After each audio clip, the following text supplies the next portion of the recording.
चलिए जी बच्चों, आज हम लोग नया चैप्टर स्टार्ट करते हैं, डिटर्मिनेंट्स। और ये चैप्टर बहुत आसान चैप्टर है, मैट्राइसेस जैसा ही है, बहुत इजी चैप्टर है। बस आपको ध्यान से सुनना है।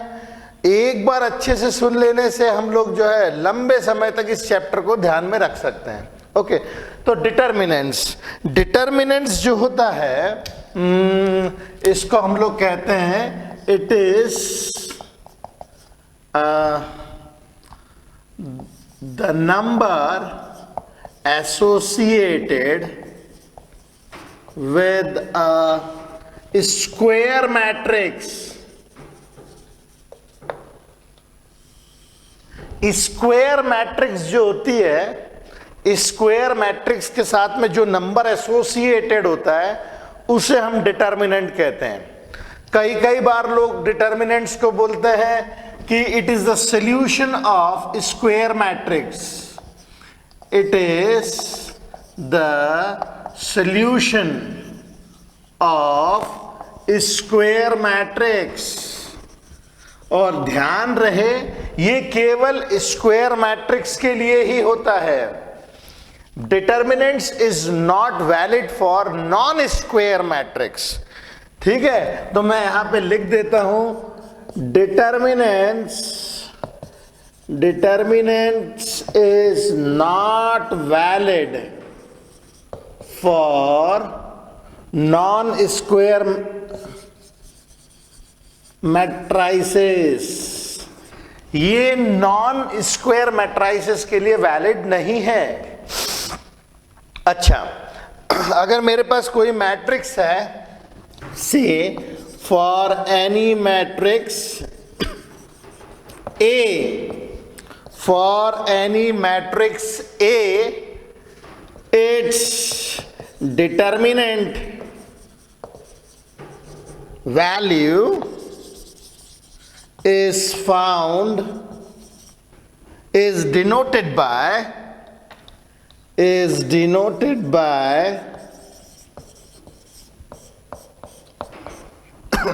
कुछ इस तरीके से। यदि मेरे पास कोई मैट्रिक्स है A, तो जो उसकी डिटर्मिनेंट वैल्यू होगी, इसको हम लोग A के दोनों तरफ नोटेशंस ऐसे बार लगा देंगे। अच्छा, ध्यान रहे, इसको मॉड वैल्यू नहीं बोलते हैं, इसे हम लोग क्या कहते हैं? इसको कहते हैं determinant value of matrix A. आप इसको मॉड ए नहीं बोलोगे, ये गलत है।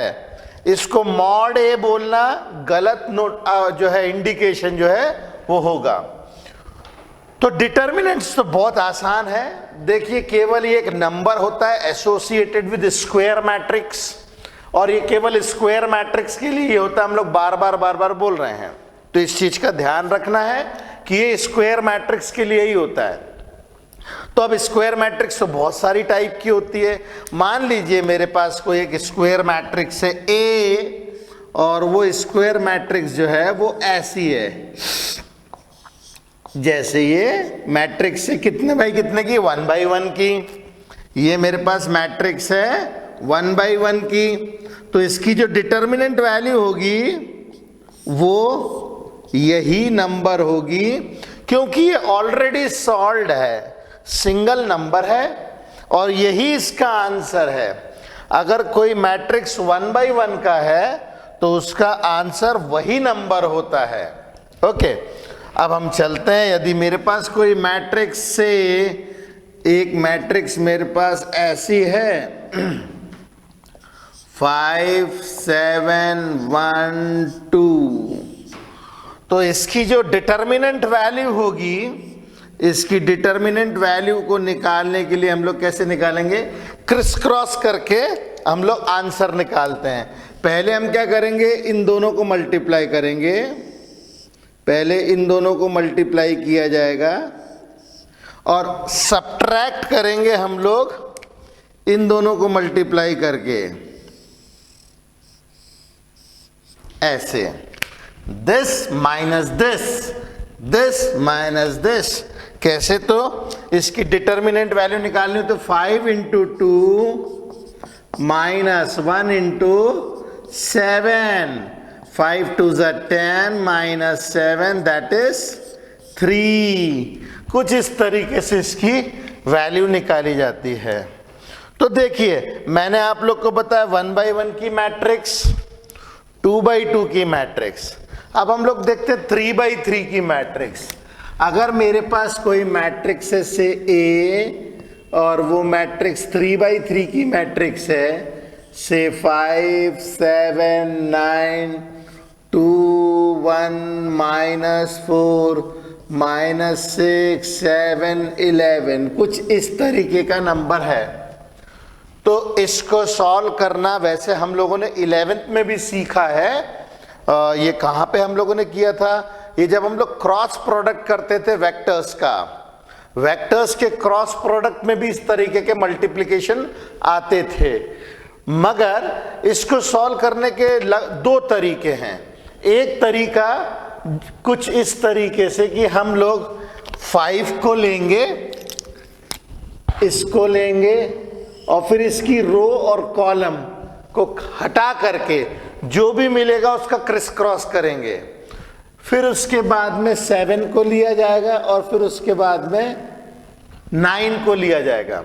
ठीक है, तो इससे जो टेक्स्ट बुक वाला मेथड है वो मैं मेथड आपको बताता हूं। जैसे अगर हम लोगों ने ये लिख लिया मैट्रिक्स 3 by 3 का, तो इसके बाद हम लोग क्या करेंगे, ये 2 लाइंस रिपीट मारेंगे, 2 1 -6 और 7।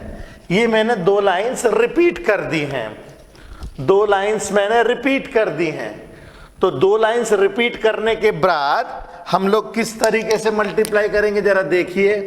5 इंटू, ये हम इसका क्रिस क्रॉस करेंगे, दिस माइनस दिस, उसके आगे के 2।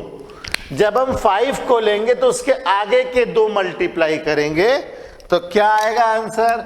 1 इंटू 11 -7 इंटू -4, ये 5 के साथ मल्टीप्लाई हो गया। प्लस अब हम लेंगे दूसरा नंबर 7, तो 7 के साथ कैसे खेलेंगे? 7 के साथ उसके आगे के 2 नंबर, दिस माइनस दिस।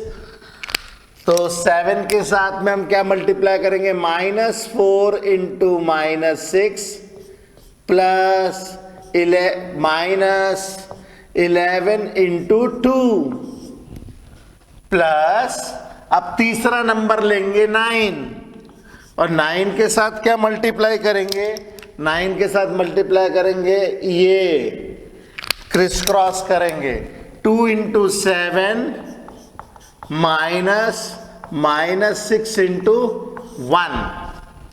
तो देखिए मेथड कितना आसान है, ये बिल्कुल लीगल मेथड है और इसके अंदर में प्लस माइनस प्लस इस तरीके से कुछ करने की जरूरत नहीं है। हमें केवल इतना करना है कि मैट्रिक्स लिखने के बाद इतना पार्ट रिपीट कर देना है, मैट्रिक्स लिखने के बाद इतना पार्ट रिपीट कर देना है। 5 को मल्टीप्लाई करेंगे इससे, 7 को मल्टीप्लाई करेंगे इससे, 9 को मल्टीप्लाई करेंगे इससे, और इसके अंदर में साइन सब में प्लस ही लगते हैं। कुछ लोग क्या करते हैं, इसमें प्लस लगाते हैं, इसमें माइनस लगाते हैं, इसमें प्लस लगाते हैं, उससे भी आंसर सही आता है। आप लोग जिस भी मेथड में कंफर्टेबल हो उसको फॉलो कर सकते हो, इसमें कोई दिक्कत नहीं है कि हम लोग को यही मेथड फॉलो करना है, यही मेथड फॉलो करना है, ऐसा कुछ नहीं है। जो भी मेथड आपको कंफर्टेबल लगे आप उसी को फॉलो करो।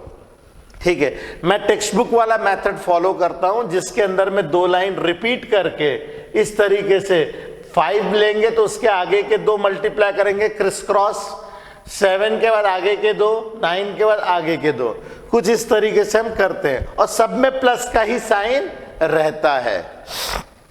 ओके, तो इसको हम सब सॉल्व करेंगे तो क्या मिलेगा जरा देखें।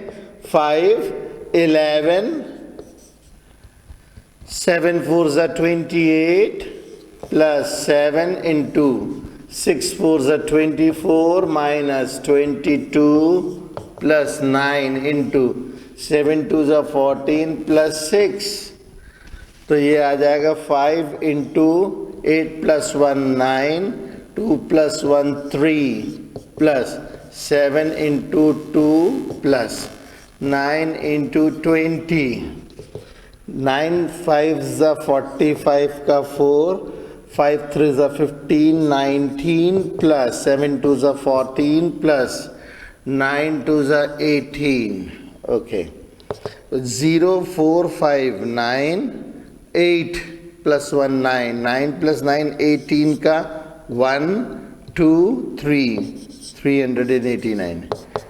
तो इस तरीके से हम लोग जो है 3x3 की मैट्रिक्स को हैंडल करते हैं। तो 1x1 की मैट्रिक्स, 2x2 की मैट्रिक्स और 3x3 की मैट्रिक्स, इतने ही यहां तक के ही है हम लोगों को सॉल्व करने का। तो डिटर्मिनेंट्स कुछ इस तरीके से हम लोग निकालते हैं। ओके, तो आप इसको फटाफट करें, फिर हम एक्सरसाइज स्टार्ट करते हैं। First exercise 4.1।